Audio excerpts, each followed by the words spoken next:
Let's cook. Hello everyone! Magluto tayo ngayon. Ang aking lulutuin ay gagawa ako ng banana oatmeal muffins. So, itong aking mga ingredients, 2 itlog, and then mayroon akong half a teaspoon of salt, pero nalagyan ko kasi ng aking cinnamon. So, ilagay na natin ito.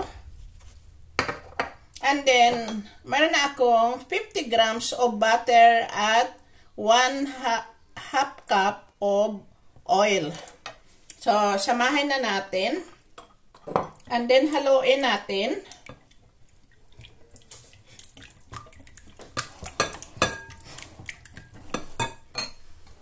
So, ngayon, meron akong 2 cups of milk.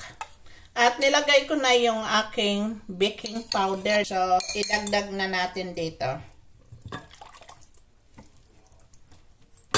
So, haluin muna natin. Ngayon, ilagay na natin yung ating canel or cinnamon. Mabango kasi ang cinnamon kung may kasamang banana. At ito yung aking banana, ginmash ko na at nilagyan ko ng 2 tablespoon of cream. So, ilagay na natin ito.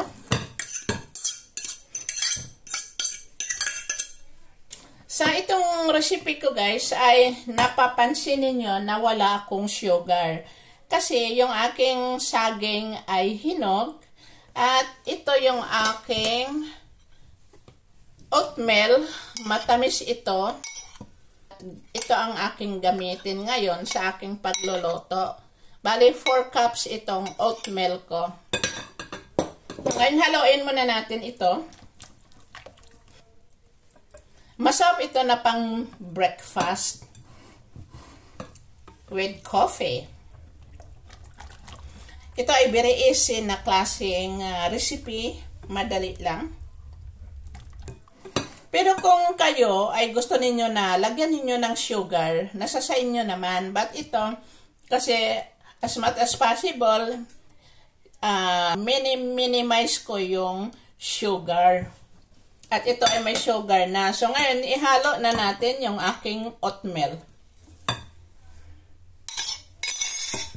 Madali lang talaga itong klaseng recipe.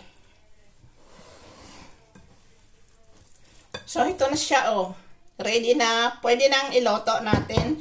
Isit aside ko muna ito around 10 minutes para yung ating mga liquid ingredients ay maka-absorb ng maigi sa ating oatmeal. So, dito lang muna around 10 minutes. Okay, so after 10 minutes, ito ready na. Ilagay na natin sa ating cupcake. But this is muffins. Ito ang aking gamitin na pang ice cream para hindi mahirap mag-scoop. Guys, so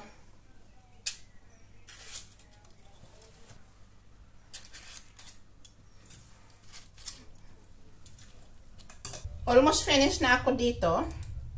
Pero dagdagan natin ng konti para maganda naman kung puno.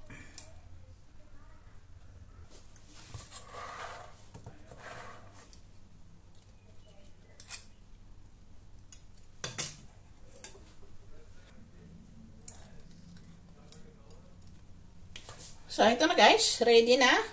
Ilagay ko na siya sa oven ng 10 to 15 minutes. Let's go! Guys, ready!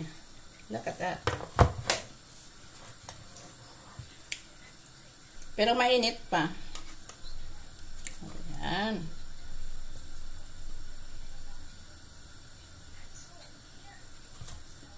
Thank you for watching. Enjoy!